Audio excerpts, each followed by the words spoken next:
apa kabar? Kurang keras, apa kabar? Wow, oke. Luar biasa ya, yang menghidupkan acara hari ini. Sebenarnya saya deg-degan karena saya di hadapan perempuan-perempuan hebat di sini. Dan puji syukur kami ucapkan ya. Dan saya izinkan kepada seluruh undangan untuk dapat menghitung mundur dari 3, 2, dan 1. Dan selanjutnya saya persilakan berlima untuk dapat menabuh gondangnya. Ibu-ibu siap ya, semua kakak-kakak. Oke, kami silakan. 3, 2, 1. Dengan ditandai dengan menabuh gondang, maka sebagai seremonial pembukaan launching berlima resmi dibuka. Menyampaikan terima kasih banyak atas support kehadirannya. Jadi kita amat sangat senang ya lihat animo atau antusias dari kawan-kawan nih, dari teman-teman terdekat untuk support acara kita yang kita baru inisiasi sekali ini. Dan sekali lagi terima kasih untuk semua yang sudah support. Sama juga seperti Mbak Anta dan Mbak Fitri, saya juga mengucapkan terima kasih kepada teman-teman yang sudah mendukung acara ini dengan antusias datang di sini. Saya boleh sebutkan namanya Evi, Leoni, Belinda, Lirin, dan Emma. Selamat datang. Terima kasih sekali lagi.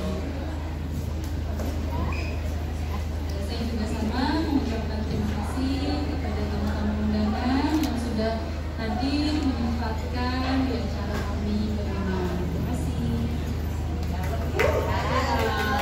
Ya, saya sendiri saya juga sangat terima kasih kepada yang sudah datang, terutama untuk Mbak Vivi, Mbak Kain Sari Jakarta, dan teman-teman yang lain sudah hadir semua di sini. Terima kasih sudah hadir, dan terima kasih untuk berlima, kami tetap maju terus. Boleh berikan kita mau tentang acara ini ya. Pertama mungkin memperkenalkan diri. Ya. Saya Marta Simanjuntak, saya salah satu founder dari Berlima, dan kebetulan saya juga founder dari Unita dan pemilik atau owner dari Wisata Bersih.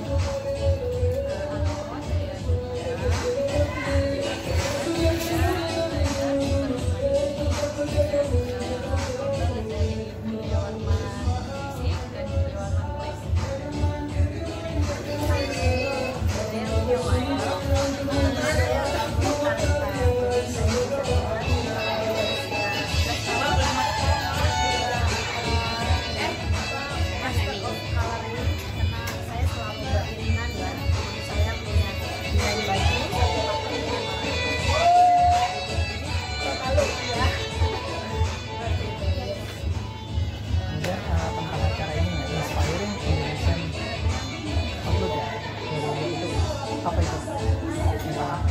Caranya ya, kalau acara ini adalah sebenarnya bagaimana perempuan mengekspresikan dirinya melalui karya. Makanya tagline saya tadi tangan perempuan berkarya. Itu tujuannya.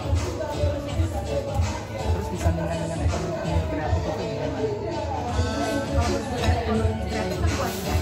Tapi kalau kebetulan bertiga ini adalah desainer, makanya juga tampilkan untuk sendiri. Tapi nanti kedepannya akan berkembang, bisa sepatu, tas, bagian juga beauty ya, hair coloring ya. Jadi sebenarnya ekonomi kreatif itu kan luas, jadi apa aja bisa. Dan kita ingin perempuan bisa berkiprah di dunia ekonomi kreatif. Baper ya, Wak. Sama. Harus inovatif ya, dari situ dia bisa berkembang secara sendirinya itu lebih Gua ke situ, gua ke situ. ya. Gua ke situ. Gua ke situ. Sama ya. Sama saya dengan kakak-kakak di tujuannya sama, visi misi kita sama, jadi sudah Ya, memang kami berlima ini motivasi yang sama dan punya semangat yang sama, makanya itu terbentuklah berlima ini. Tolong ceritakan dong sejarah berlima ini bisa kompak gitu. Oke, aku cerita Jadi sejarahnya gini, kita berteman, berkomunitas, berjejaring. Ketika selama berjalannya waktu itu udah 8 tahun kita nih kenal, 8 tahun lebih lah. Di mana kita sedang berjejaring atau sedang berkomunitas ketemu lagi. Jadi karena kita melihat di antara berlima ini kita punya chemistry yang sama ya, terus kita punya semangat yang sama, jadi makanya kita bergabung. Nah kan kalau kita berbicara istilahnya gini, yang membuat kita kuat adalah justru perbedaan kita ya, karena di mana ada perbedaan kita, di situ kita saling melengkapi dan mengoreksi diri. So, seperti itu sih. Jadi karena pertemanan tadi. Terus tadi kami juga melihat desain-desainnya kayaknya spesifik sekali, masing-masing punya karakter. Tolong ceritakan gitu. Mulai dari bagian dulu ya. Kenapa saat saya terlihat lebih spesifik party atau gala gitu ya? Karena saya itu selalu punya misi terhadap perempuan dan memang saya perempuan kan unik ya. Melihat sempurna itu mungkin dari total itu lebih over dan sebagainya, apalagi desainnya sudah bagus. Nah, itu satu kesatuan yang paket maksud saya. Kalau tema saya tadi itu adalah party lover, dan tema rambut saya itu adalah wanita seksi summer ya, jadi keguguran daun, dan itu dia terlihat balayan semuanya, maksudnya bermain, warna rambutnya itu sangat bermain karena dengan ada garis-garis kecil yang mana terlihat tidak tidak kaku. Jadi saya suka padankan dengan baju saya supaya terlihat seperti gimana?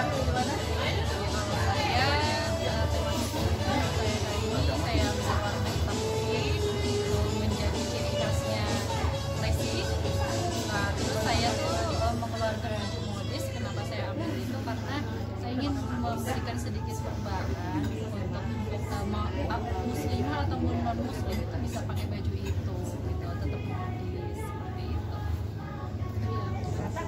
Oke, Kata Ulos itu mengusung tema ethnic with kiss. Kiss itu kan KISS, jadi kepanjangannya keep it simple self. Jadi maksudnya ketika kamu menggunakan baju etnik tapi bisa terasa seperti nyaman gitu loh, nyaman terus simple aja sebenarnya. Makanya desain-desain saya usahakan kalangan muda pun, anak-anak muda sekarang mau pakai gitu. Kadang-kadang kalau bicara etnik atau terlalu tradisional, anak-anak muda kan nggak mau ya gitu ya. Nah ini saya memotivasi bahwa generasi muda harus cinta budaya Indonesia. Jadi dia mau pakai melalui tenun ulos, terus desainnya saya bikin ini seperti itu. Cukup? Oke, terakhir setelah kesuksesan acara ini ke depannya itu harapan ya. Ya dulu harapannya. Harapannya kami tetap berlima lah, dan karena berlima ini kami membangunnya agak sulit juga, dan sekarang udah di level ini kami merasa kayak yes gitu have fun and enjoy ya.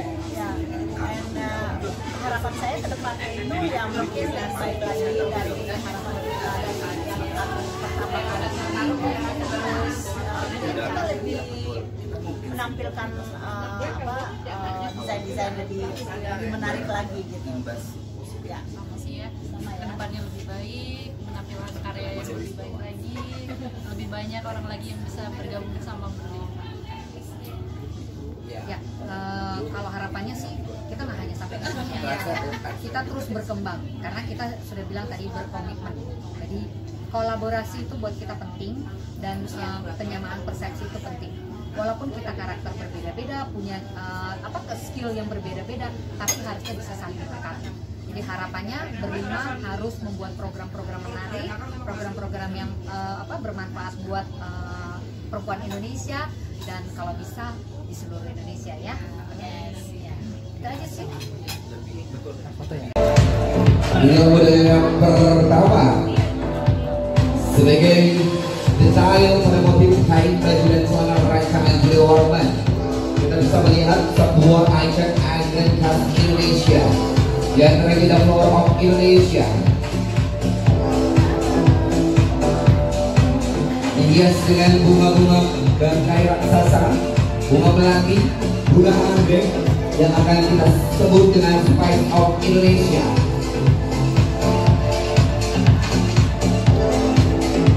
Ya, model yang satu digunakan dengan busana dari Julio Warman. Terlihat sebuah ikonik yang digunakan oleh para model kami.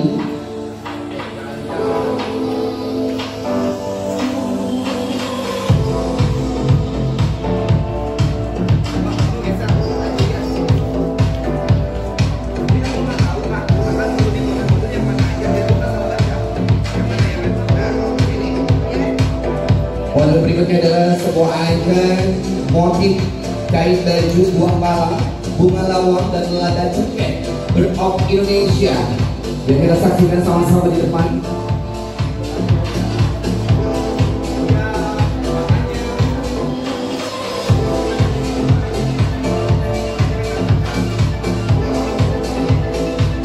Dan seluruh dengan di depan kami telah kita akan saksikan sebuah model detail pada motif kain dan baju Icon of Indonesia.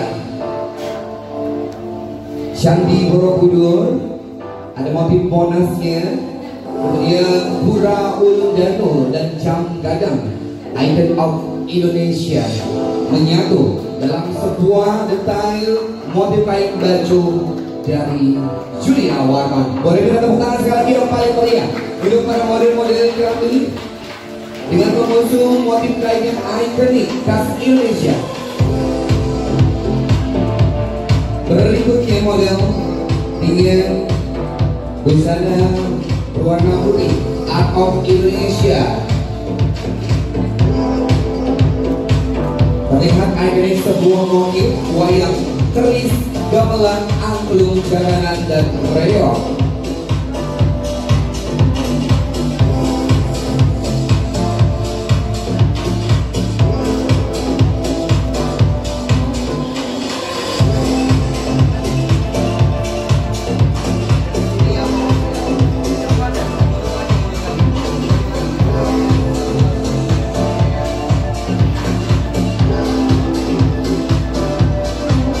Ya, inilah para model-model cantik kita yang telah mengekspos sebuah lembut tubuh tertutup tapi tetap modis. Cantik sekali loh kebayanya.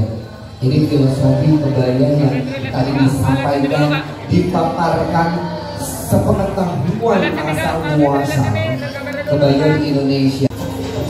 Ibu Haja Halimah mohon untuk menerima sebuah penghargaan dan juga pelakat. Ini adalah suatu kontribusi nyata dari berlima dalam rangka memberikan motivasi kepada perempuan pelaku pengusaha Indonesia sebagai upaya berperan aktif dalam pembangunan Indonesia dan juga ini dari gambar kecantikan. Boleh didokumentasikan dulu, teman-teman fotografer boleh kan berikan tepuk tangan saya lagi yang paling meriah.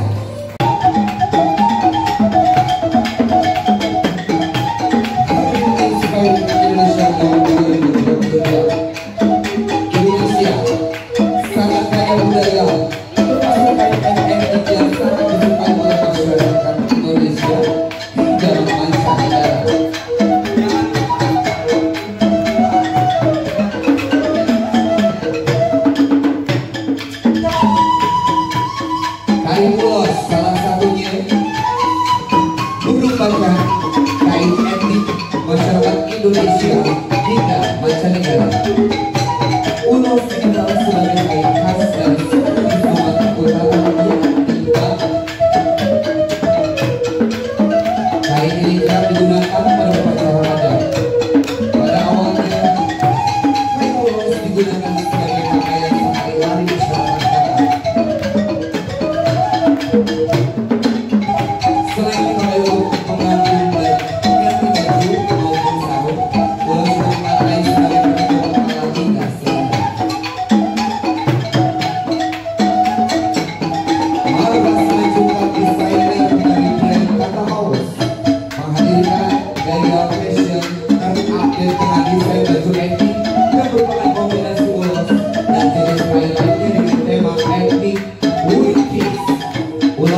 sekolah yang kita saksikan di depan merupakan dokumen warna biru telah dikombinasikan bahan jeans dengan desain modern sebagai ruangan yang dapat diaplikasikan sesuai warna yang dicintai seluruh kalangan.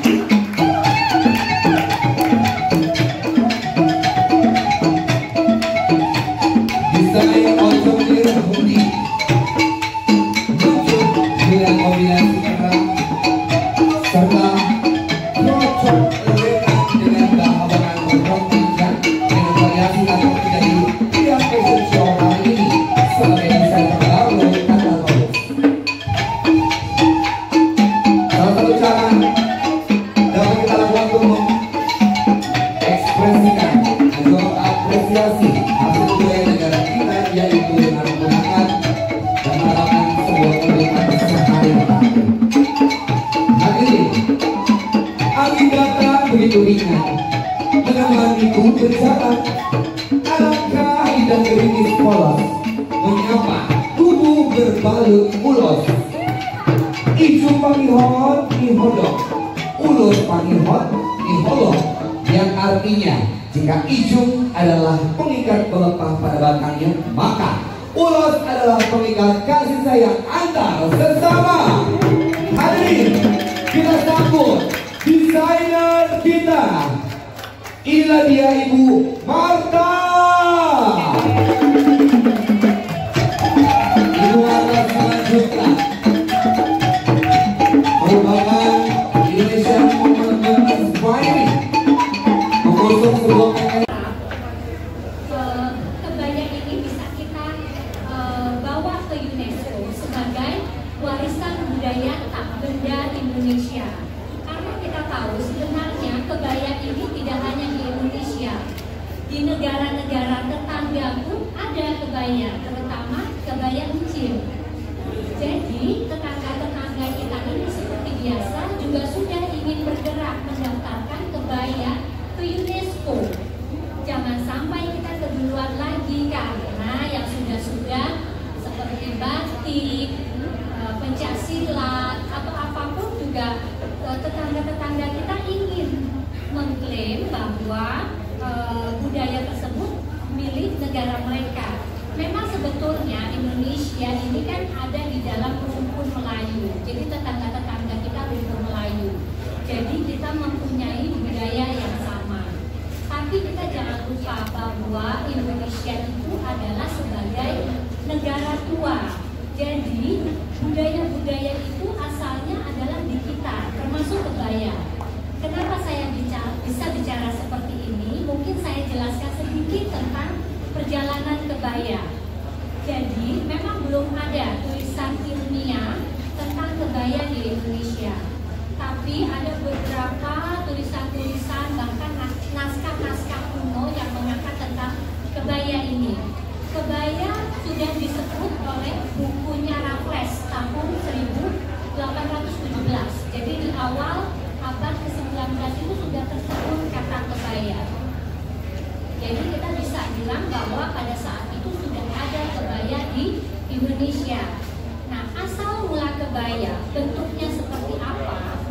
Kalau kita belajar sejarah, sebetulnya perjalanan kebaya itu sejalan dengan sejarah kita.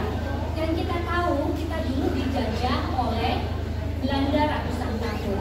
Pada saat itu di bumi hidupnya sangat sulit, termasuk untuk urusan berpakaian. Jadi wanita Indonesia, perempuan Indonesia saat itu hanya memiliki kain untuk bawahan dan atasan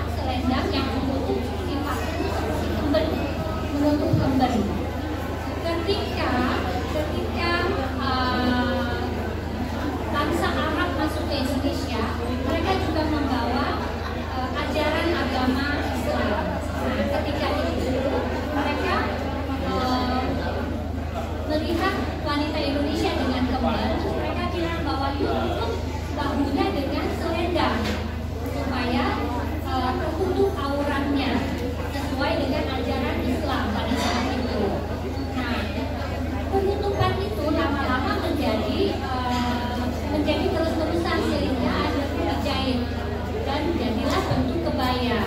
Jadi kalau bentuk kebaya seperti yang saya pakai itu namanya putu baru. Jadi asalnya adalah hanya kemben, terus ditutup oleh selendang. Nah, selendang itu dijahit, lama-lama bentuknya seperti ini, jadi putu baru. Nah, ketika setelah menjadi putu baru, itu adalah kebaya-kebaya pribumi, kebaya-kebaya rakyat yang menggunakan kebaya dengan bahan belaju atau bahan-bahan kulit. Ini bahan yang memang dipakai oleh pribumi. Ketika dilihat bagus, ya, para migran juga ingin menggunakan. Lalu mereka buatlah kebaya. Pada saat itu para migran mempunyai bahan belaju, bahan bludru atau sutra. Dibuatlah seperti ibu Kartini, tapi bagian backnya ini ditutup. Jadi menyatu bentuknya kita sebut sebagai kebaya Kartini. Nah, pada saat itu perempuan-perempuan Belanda juga sudah mulai masuk ke Indonesia karena saat itu dianggap kondisinya sudah kondusif. Jadi para pria-pria Belanda membawa istrinya ke sini. Ternyata para perempuan Belanda juga ingin menggunakan kebaya, tapi tentunya berbeda dengan pribumi. Mereka mendatangkan bahan les, bahan brokat, bahan sutra. Dibuatlah bentuk kebaya yang bentuknya memakai les, disebut kebaya noni. Dan kekhususannya adalah mereka selalu memakai kebaya yang berwarna putih untuk membedakan dengan kaum pribumi. Kalau misalnya kita pernah menonton film Bumi Indonesia, hari makin matang. Seleksi alam akan selalu menghampiri. Kenapa saya bilang akan selalu menghampiri? Akan kelihatan mana yang hanya sebatas teman, mana yang bisa dijadikan sahabat. Teman boleh banyak, tapi sahabat dibatasi. Kenapa saya bilang seperti ini? Karena teman saya banyak banget, apa tahu, banyaknya luar biasa. Apalagi sejak saya menjadi sekjen salah satu asosiasi yang sifatnya udah internasional, berbagai bentuk ya, berbagai bentuk komunitas, orang per orang berusaha mendekati, berusaha menjalin silaturahim, berusaha menjadi bagian dari hidup saya. Tapi memang kembali lagi puji syukur Tuhan selalu menjaga niat kita yang selalu berbuat baik. Dan semua seleksi alam itu akan selalu